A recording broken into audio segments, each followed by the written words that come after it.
అది ఇప్పుడు వచ్చిన రోజు ఒకటి మళ్ళీ మీరు ఇప్పుడు 2 నాలుగు 2 వీలర్లో రాండా.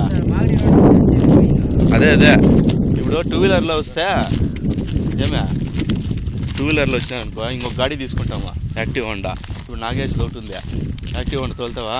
2 వీలర్లో వస్తే తోలుతారు కదా మీరు ముగ్గురు. సో వేసుకొని వస్తే ఇక్కడ ఉన్నారంటే మీకే తెలిసిపోతాయి అట్లా ఇట్లా తిరుగుతూ ఉంటే.